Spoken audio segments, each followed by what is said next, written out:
Bueno, esta semana, a propósito del segundo informe de gobierno, fueron publicadas varias encuestas de opinión pública para medir la popularidad del presidente López Obrador.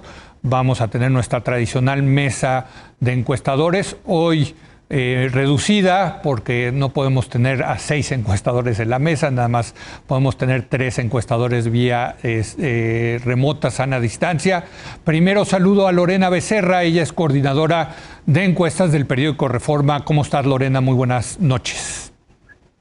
Buenas noches, Leo. Qué gusto saludarte. Es un gusto estar con ustedes. Bueno, leí con mucho detenimiento, muy interesante la encuesta que levantaron ustedes, para empezar, de vivienda. Hay que decirlo, qué bueno que ya estén encuestando en vivienda, que es la manera más correcta de hacerlo.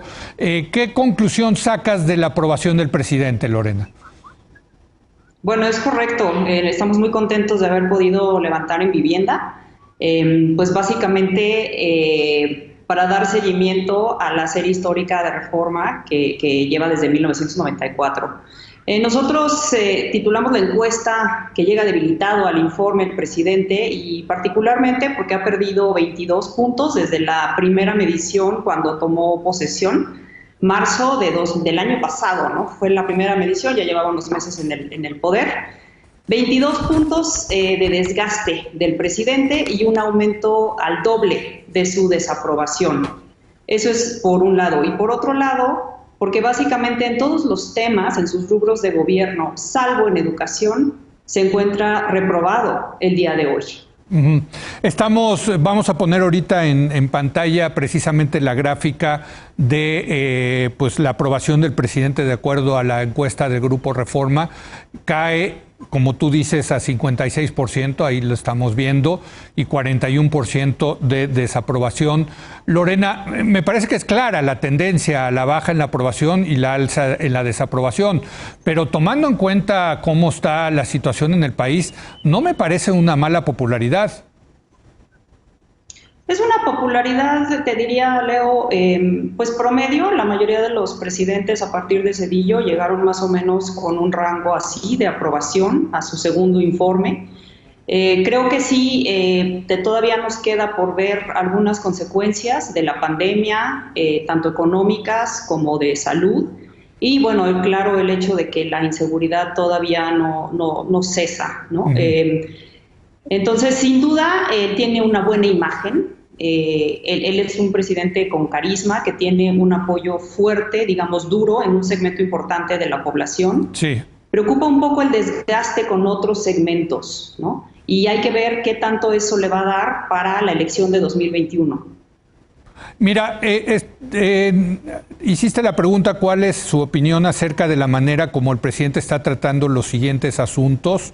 Y ahí, pues, como tú dices, salvo en el tema de educación, Lorena, en todos los demás temas, mira, ahí lo tenemos, dicen bien, 43% en educación, mal 32%, pero en los demás temas empieza a dominar el mal en salud, combate a la corrupción, combate a la pobreza.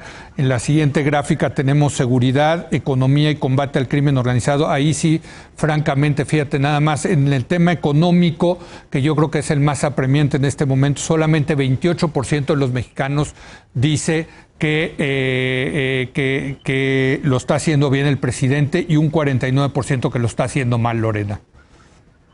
Sí, esto es muy importante, Leo, porque pues al no tener realmente un contenido en términos de sus acciones de gobierno en donde esté muy bien evaluado, a la conclusión que yo llegaría es que hoy por hoy su aprobación se está sosteniendo básicamente por su imagen, ¿no? Y no por resultados efectivos de gobierno que esté viendo la población. Ya independiente del trabajo del gobierno, del presidente, también les preguntamos a la población, a los 1,200 entrevistados, en este caso en vivienda, cómo veían la evolución de distintos temas, desde la violencia en el país, la reducción de la pobreza, la corrupción, etcétera. Y la mayoría ve que están igual o peor que antes de que tomara posesión el presidente. Entonces, creo que aquí el tema es que no están viendo, a pesar de que tiene un voto de confianza de la población y a pesar de que, como decíamos, tiene una buena imagen, la población en general no está viendo resultados contundentes de su gobierno. Y esto es lo que en un momento dado puede llegar a complicarse para él, ¿no? Sin duda la pandemia tuvo un impacto en esto, pero lo que tú también destacabas ahorita, de salud, por ejemplo, ya veíamos un desgaste en el tema de salud desde antes de la pandemia y en los otros temas también. Entonces, digo, básicamente sí creo que está en un escenario complejo y está enfrentando retos muy difíciles y sobre todo, bueno, como comentaba, ¿no? Con la elección que viene el próximo año. Bueno, saludo vía remota, sana distancia, Jorge Buendía, de Buendía y Laredo. Jorge, ¿cómo se compara la encuesta que tú hiciste para empezar? Es telefónica de celulares con la de Lorena Becerra en Reforma. Están dentro del margen de error, Leo, se traslapan los intervalos y creo que la gran mayoría de las encuestas que se difundieron con diferentes métodos de levantamiento, pues más o menos coinciden o están muy cerca, digamos, del promedio de las encuestas o el promedio ponderado o la agregación, como le quieras llamar, que es de 58%. Creo que en ese sentido son datos comparables y al igual que en el caso de Lorena, pues la gran interrogante es por qué, a pesar de una severa caída en indicadores económicos, incluso en seguridad, salud, pues la población le sigue dando altos niveles de aprobación al presidente por un lado, y en segundo lugar que no vemos una caída sustantiva en la aprobación después de 6 meses de confinamiento. Así es, tengo unas gráficas aquí de lo mejor, cuando le pregunta a Buendía y Laredo lo mejor y lo peor que ha hecho el presidente. Aquí en pantalla estamos viendo lo mejor: apoyo a adultos mayores, apoyos a programas sociales, apoyos más específicos, jóvenes, campo, etcétera, y el combate a la corrupción. Pues esos son los dos fortalezas del presidente, Jorge. Así es, los apoyos sociales en sus diferentes variantes, pues tienes casi 40% de la población que lo reconoce como el principal activo, el principal acierto de esta administración. Creo que vamos a seguir viendo que las bases de apoyo, de reconocimiento, giran alrededor de este tema, ¿no? El que está dando entregas de dinero de diferente índole a la población. Yo creo que este sin duda es parte del sustento y parte no solamente de su base de apoyo, sino también la base electoral de Morena. Y bueno, ahora ponemos en pantalla lo peor que califican al presidente López Obrador. Hay ahí una respuesta, porque son respuestas espontáneas de la gente. Dice quitar o reducir apoyos, el 11%, y luego viene el tema del manejo del COVID, el mal manejo del COVID, la inseguridad y la economía. ¿Qué te dice esto, Jorge? Bueno, el primer dato que te dice es cuando comparas los aciertos contra los errores, tienes una brecha, digamos, creo que de casi 20 puntos porcentuales, donde hay un mayor porcentaje de gente que te puede mencionar espontáneamente un apoyo, versus los que te dicen que tienen en la mente un error claro. En segundo lugar, y estos porcentajes no han variado sustantivamente, digamos, desde que los empezamos a medir en esta administración, digamos, y me refiero básicamente a los últimos meses. En segundo lugar, veo mucha dispersión, como que no hay un tema que sea el gran error de esta administración, ¿no? Ese también está dando ese dato, y creo que el tema de la pandemia, que para muchos es muy criticable la forma en que se ha manejado, llevamos 6 meses involucrados con el tema y no se ven visos de que podamos salir, pues simplemente solo 5% lo reconoce como un error la manera en que se ha manejado, ¿no? Sí. Ciertamente aparecen ya un porcentaje importante de personas que podríamos llamarle los damnificados de la cuarta transformación, en el sentido de que se han reducido apoyos o se han eliminado programas, pero de todas maneras sigue siendo un apoyo muy bajo, lo cual, insisto, pues es un indicador de que todavía la opinión pública no se cohesiona alrededor, o la administración no ha cometido un error que sea top of mind de la población o de un porcentaje importante de la población. Bueno, le doy la bienvenida vía remota a Roy Campos de Consulta Mitofsky. Roy, muy buenas noches. Hola Leo, Jorge, Lorena. Bueno, por cierto, tu encuesta creo que es por internet, ¿no, Roy? Sí, es por internet, es online. Es que esto está interesante porque tenemos a Lorena que la hizo en viviendas, Buen Día en teléfonos celulares y tú en internet. ¿Cómo se compara tu encuesta con respecto a las de Lorena y a la de Jorge? Mira, yo traigo 54% de aprobación al llegar al 1 de diciembre, ¿no? Que coincide el promedio, o sea, llega con 54%. Con alguna diferencia, porque yo lo traigo subiendo de alguna manera. Los últimos 2 meses ha subido, ¿no? Y tiene la misma aprobación, es su mejor aprobación en 6 meses, una caída de 12 puntos, si quieres, respecto a un año, lo que sea. Pero la diferencia es que 54 subiendo es la diferencia. Yo lo considero bien evaluado, abajo de lo que estaba Calderón y Fox, por cierto. Exacto, ese es un dato importante, Roy, porque, bueno, si comparamos a los presidentes en este momento del sexenio, es decir, en vísperas, bueno, cuando van a dar su segundo informe de gobierno, pues los dos presidentes panistas están, bueno, uno arriba, Calderón, y otro prácticamente empatado con López Obrador, que es Vicente Fox, ¿no? Así es, que Calderón el que va arriba, luego Fox y luego López Obrador. Son momentos distintos, siempre lo decimos, ¿no? Medios, redes sociales, etcétera, pero la pregunta más o menos podríamos decir, así están aprobados. Entonces sí, López Obrador no es el dios con el que empezó, ya tiene desgaste de gobierno, para mí está en su segunda ola, hablando de pandemias, no es su luna de miel, como que estaba en la segunda ola, aprovechando lo de la corrupción, está en su segunda ola de crecimiento, pero así lo reporto yo, ¿no? Lo traigo en el día a día, lo traigo prácticamente 2 meses subiendo. Nos mandaste unas gráficas donde hay la aprobación por profesión, por ocupación. Vamos a poner los que más apoyan al presidente, en este caso serían los informales, los profesores, los campesinos y los que trabajan de freelance y las amas de casa. Y los de abajo son los que me interesaba ver. Los de abajo, o sea, fíjate, los dos grupos que menos lo aprueban. Y en forma natural son, uno, los desempleados. Cuando decimos que la realidad lo alcanza es efectivamente el que pierde el desempleo, pues tiende a calificarlo mal, o sea, tiene que culpar a alguien y no se está manejando bien la economía, no apoyaste a las empresas. Uno, el desempleado. Y dos, los empresarios, los que se dicen soy empresario, que no son los ricotes que se reúnen con él, son los dos grupos que peor lo aprueban. Sí, mira, ahí lo estamos viendo en pantalla, 59.9% de los empresarios lo desaprueba y 61.7% de los desempleados lo desaprueban. Que es en forma muy natural, cuando decimos, a ver, ¿dónde está la oposición de López Obrador? Creo que la oposición es la realidad. O sea, se enfrenta a la realidad. Cuando hay desempleo, pues hay desaprobación. Cuando no apoya a los empresarios, pues ellos lo van a desaprobar. La realidad es la que de repente tiene en contra.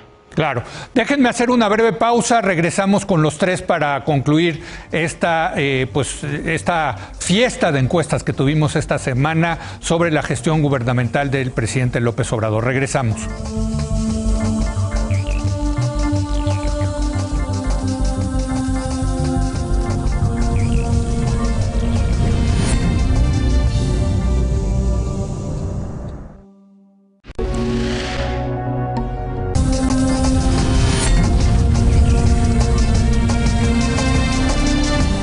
Bueno, regresamos con Lorena Becerra, Jorge Buendía y Roy Campos. Estamos analizando las encuestas de esta semana. Lorena, parece ser que hay, con todas las metodologías que se han utilizado, parece que sí hay pues cierta consistencia en los números, ¿no? No hay ninguna que se salga así de parámetro, ¿no? Dirías tú. No, ahorita lo que vemos es un presidente que está aprobado por más del 50% de la población, que trae un desgaste. Nosotros registramos un desgaste fuerte de la primera medición de su gobierno, desde marzo, como comentábamos. Y creo que otro tema aquí importante, y que es un poco lo que comentaba Roy hace poco, ¿dónde está la oposición? Porque nosotros también medimos la parte electoral. Y les preguntamos si para la elección del próximo año prefieren que siga controlando Morena la Cámara de Diputados y de esta manera se le dé todo su apoyo al presidente, o si prefieren que exista un contrapeso que revise las propuestas e iniciativas del presidente. Y la mayoría de la gente nos comenta que prefieren un contrapeso. O sea, sí estamos viendo no solo un desgaste del presidente, sino un crecimiento de la gente que quiere ver algo distinto. El problema es que cuando les preguntamos quién podría ser un contrapeso, no se ponen de acuerdo. Bueno, entonces, y en tu encuesta, Lorena, el partido que aparece más votado en la pregunta de si hoy fueran las elecciones de diputado federal es Morena. Sigue siendo Morena. Morena encabeza las preferencias 2-1 sobre el PAN y el PRI, que empatan con 20-21%, ¿no? Que también Exacto. Morena trae un desgaste de 13 puntos, igual desde la medición de marzo, ¿no? Así es. Pero entonces aquí creo que también el tema es la ausencia de una oposición visible que pudiera ser este contrapeso. A ver, Jorge, la ausencia de una oposición muy importante, por cierto, porque si no hay oposición que capitalice los errores del gobierno, pues hay, por lo tanto, no hay ese terreno fértil para que crezca una visión crítica al gobierno, ¿no? Así es, porque creo que además de la ausencia de la oposición es la ausencia de un discurso opositor. Exacto. Tampoco estamos viendo en los medios de comunicación, digamos, que imperen las críticas, digamos, que sea un contrapeso, digamos, al discurso gubernamental. Y yo creo que el presidente, digamos, está dominando la agenda pública. Estamos en un momento, quizá que esa es su principal característica definitoria. Habrá que ver una vez que inicien las campañas, los partidos por ley ya tendrán derecho a sus spots de radio y televisión. Yo creo que esto va a servir de contrapeso en términos de mensaje. La ciudadanía escuchará mensajes alternativos, pero también quisiera recalcar que estamos todavía lejos, digamos, de ese momento electoral. Nosotros preguntamos en la encuesta si la población sabía cuándo eran el año en que se celebrarían las elecciones de diputado federal, y solo 23% nos pudo decir que el año que entra hay elecciones de diputado federal. En los estados donde hay elección de gobernador, solo el 30% nos mencionó que iban a haber renovación de mandatarios estatales. Entonces la población ahorita tiene la mente puesta en otras cosas, naturalmente el tema sanitario, el tema económico. Yo creo, y también esa es la experiencia de procesos intermedios recientes, digamos los últimos 2 o 3, es hacia final de año, es cuando empezamos a ver ya un movimiento importante en las encuestas. Entre otras cosas, empezamos a ver un crecimiento en apoyo a los llamados partidos minoritarios, que tradicionalmente en este tipo de elecciones se llevan un buen caudal de votos. Pero también eso puede no ser una buena señal para la oposición. ¿En qué sentido?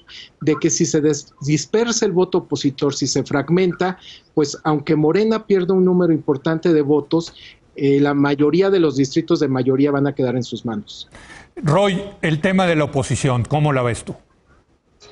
No aparece, o sea, coincido con Jorge, no nomás no aparece en términos de que si hay algún partido, no, que se haya estructurado alguna estrategia, algún discurso, algún método de oposición, ¿no? Eso es a nivel nacional.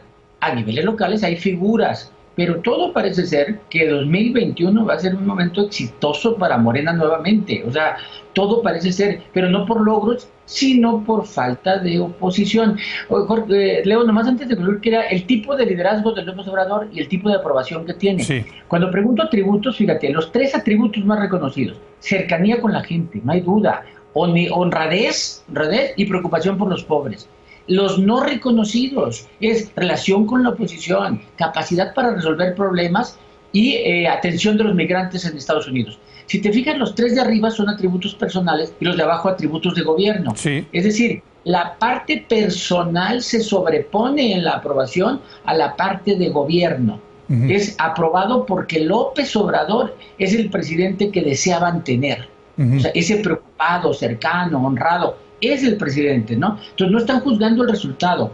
Ese es el presidente que queremos en este momento. Claro. Entonces el tipo de aprobación es más personal que de presidente. Oigan, me quedan 3 minutos, 1 minuto para cada quien, y quiero preguntarles sobre los temas que le preocupan a la población.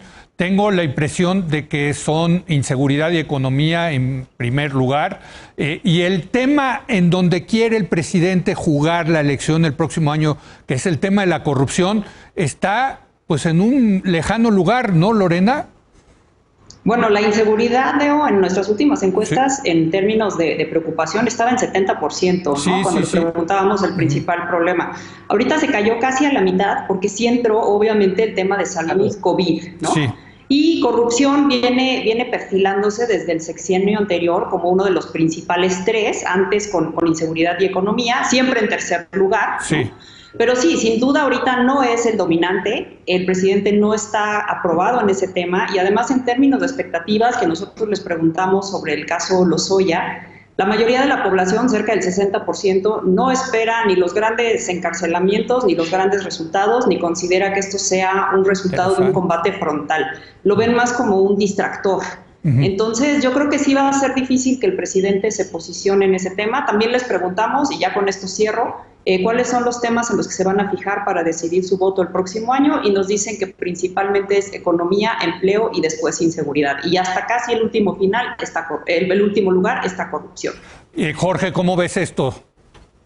Bueno, creo que corrupción o el combate a la corrupción es una narrativa muy poderosa porque tiene varias aristas. La primera es que pone la mirada, digamos, en los gobiernos anteriores, es decir, en PRI y PAN, que son la principal competencia electoral a Morena. En segundo lugar, también es una narrativa que te puede ayudar a explicar por qué ha habido malos resultados o no son tan buenos en el tema de delincuencia, de inseguridad y en el tema económico, ¿no? De que la corrupción, al afectar, por ejemplo, el combate al crimen, donde hay autoridades coludidas, pues naturalmente que te explica por qué no está funcionando.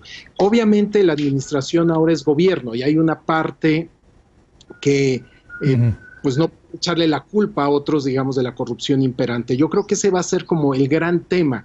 ¿Qué tanto puede trasladar la responsabilidad de la corrupción preexistente, pero también la existente a los gobiernos anteriores? Interesante. Roy, ¿el tema de la corrupción? Coincido con Jorge, tú nos das la pregunta, ¿qué preocupa más a los ciudadanos? Sí. Es imposible que en una caída del 10% de la economía no aparezca la economía como preocupación, va a aparecer. No, pero la corrupción tampoco era el principal problema de preocupación en el 18 y fue el tema por el que ganó López Obrador, porque la corrupción es la culpable de lo que a ti te preocupa. Y entonces la corrupción se vuelve la narrativa ganadora. Porque es culpable de que hay inseguridad, culpable de la economía, culpable de la salud, culpable de la educación, del campo. Y entonces la narrativa sobre corrupción no es que te preocupe, sino te explico por qué hay problema que te preocupa. Claro. Entonces es muy poderosa, como dice Jorge. Bueno, saludamos desde aquí a Francisco Abundis y a Ulises Beltrán, que no pudieron estar porque no caben vía remota. Saludos a los dos. Y les agradezco, desde luego. Lorena, muchas gracias, buenas noches. Muchas gracias, es un gusto. Gracias, Jorge, buen día. Gracias, Leo. Y gracias, Roy Campos. Usen cubrebocas. Eso, sí, muy bien, Roy. Gracias a usted por habernos acompañado. Yo lo espero mañana en nuestra edición de fin de semana, junto con Julio Patán, el actor Alejandro Suárez y Manuel Rodríguez Ajenjo. Vamos a platicar de la trayectoria de Manuel el Loco Valdés, quien tristemente falleció hace unos días. No se lo pierda, aquí nos vemos.